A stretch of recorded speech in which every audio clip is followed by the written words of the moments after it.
I'm reading this on behalf of Dr. Sehan Ersoy. I wanted to make an animation of a wing flapping mechanism. While doing some research about these kinds of mechanisms, I stumbled upon the treeswallowproject.com website. On the website, they mentioned that the feathers on a wing were opening during the upward stroke of the wing to reduce drag. This may be a well-known concept to some, but was completely new to me.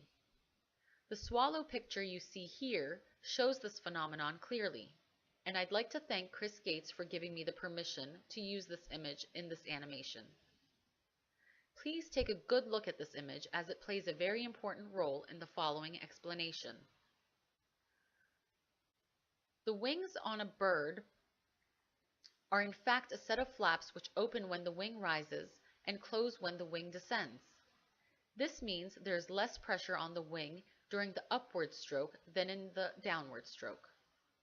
The quill or the shaft of a feather does not always lie in the center, but is often well to one side with a row of feathers arranged so that they overlap and turn somewhat on their shaft. I wanted to make this animation to show the flap action of feathers. At first I thought this would be an easy task. Since I had my wing flapping mechanism, as you see here, I thought the only change required was to add feathers onto it, and show how those feathers were acting during the upward stroke. Here's the animation of the wing flapping with flight feathers superimposed on it. I based my animation on the figures shown here from Lilienthal's book, Bird Flight, page 101. As you can see, flaps are opening on the upstroke to reduce the drag. The movement of the feather flapping is exaggerated to show you how the feathers operate. But there's a slight problem here. If you really look at the photo of the swallow, you can clearly see the gaps between the flight feathers. However, when viewing the bluebird shown in this mechanism, you cannot see between the feathers. Either I misinterpreted Lilienthal's drawing, or he overlooked some subtle errors in the artist's rendering of the condor wing arrangement. I did not see anything wrong with this arrangement before the animation, but the error manifested itself once I completed the animation.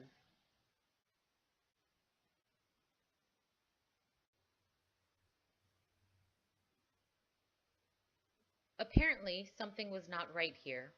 However, the feathers could also be arranged differently than what was shown in the fictitious bluebird in this animation, and that is the case for all living birds, which are represented with the redbird animation here. Notice that now you can see in between the feathers. All the living bird's feathers flap mechanism works just like the redbird shown here. What is the difference between these two birds? Well, there are two major differences. The first difference is that the shaft of the feather, represented by green circles, is always away from the bird's body for the living redbird, and the opposite for the fictitious bluebird. The second difference is that the tip flight feather of the redbird is always fully visible if we look under the bird, and the other feathers always overlap one another.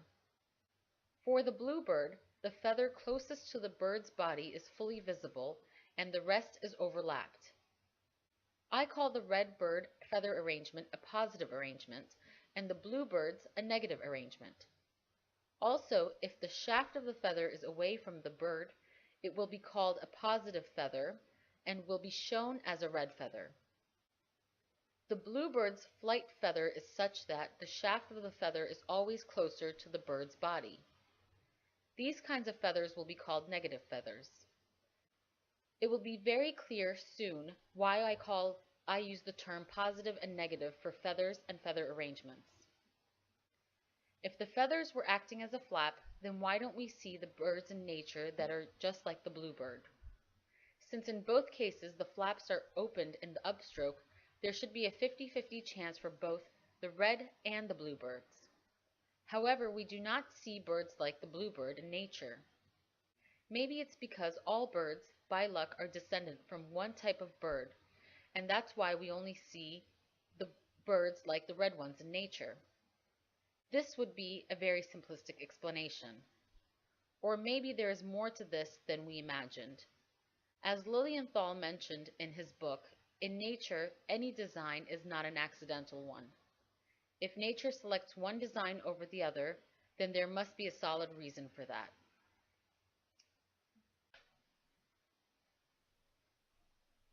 Let's start digging into the subtle difference and see why nature selected the red bird over the blue one.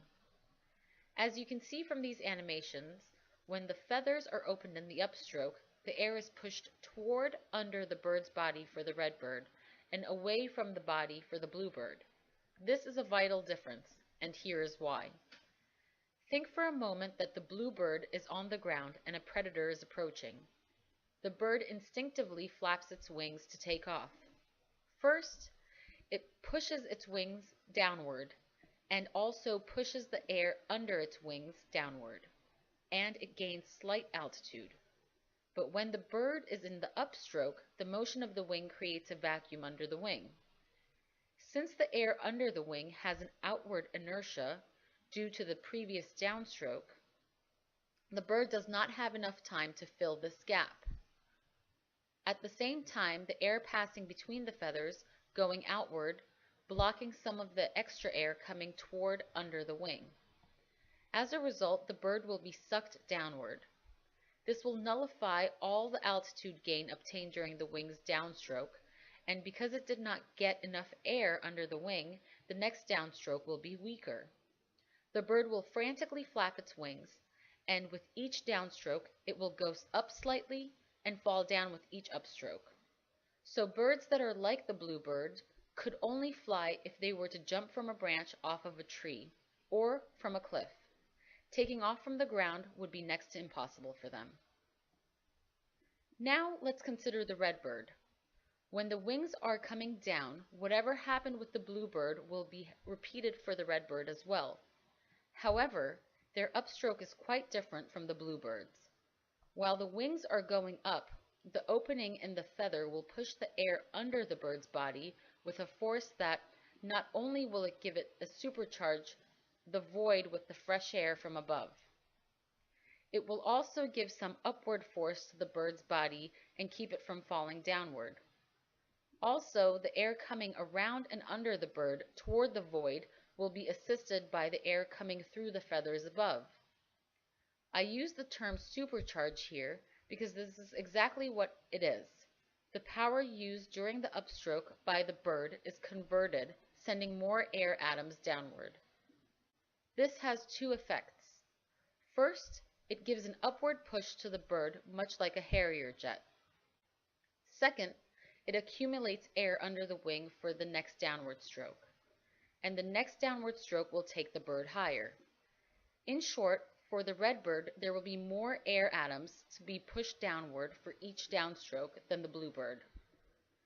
Since it is supercharging air under its wings, the redbird will take off from the ground very efficiently. And due to the supercharging effect, we call the redbird's feather arrangement a positive arrangement.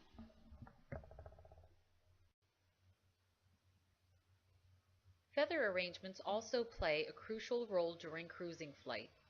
As mentioned by Lilienthal, both birds, blue and red, will benefit from the opening of flaps because it will reduce the drag during the upstroke. Assuming that both birds are flying the same given speed during a cruising flight, one may assume that there are no differences between the two birds. Both birds will get fresh air under their wings due to their forward speed. However, there is a slight difference between the airflow generated by the upstroke of the wings. When the bluebird's feathers open during the upstroke, outward moving air pushes the tip of the feathers downward and tilts in such a way that it creates an out and downward air movement. However, with the redbird, this process will create a merging airflow as shown in the figure. This is a very important event. As we know, when an object moves through the air with speed, it creates a low pressure region behind it, which causes drag that will reduce the speed of the moving object. Therefore, the redbird's air movement will try to fill the gap behind the bird, reducing the drag. Since the bluebird's wings are pushing the air away from the body, it will not fill the gap behind it. This will cause considerable drag on the bird's movement.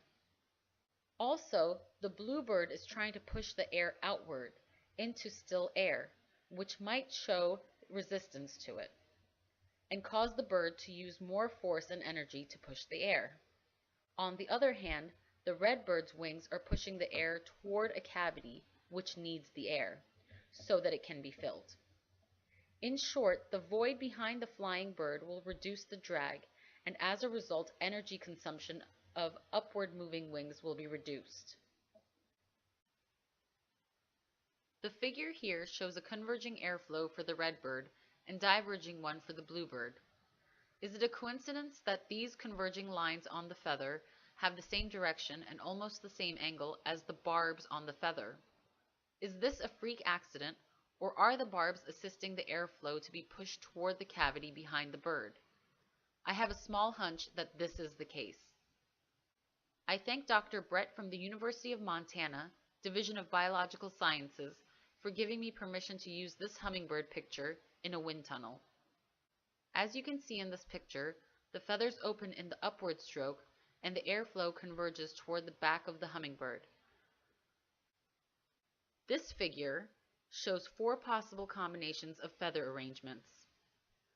The first, a positive feather arrangement with positive feather. The second, negative feather arrangement with negative feather. Third, a positive feather arrangement with a negative feather. And finally, negative feather arrangement with positive feather. Only the redbird has the capability of taking off of the ground and flying efficiently. The bluebird has the ability to glide, but would fly inefficiently. The other combinations are not suitable for flight and or gliding because the wing flaps would open during the downstroke. As you can see, having 2 birds identical in their looks, but with very different feather arrangements, leads to a different path in the evolution of birds.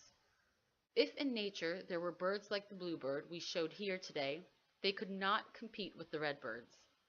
The redbird is a masterpiece of nature because nature threw everything in its arsenal to make the perfect flying machine. Thank you for visiting our YouTube channel. We would appreciate it if you rated our video, and please visit back soon.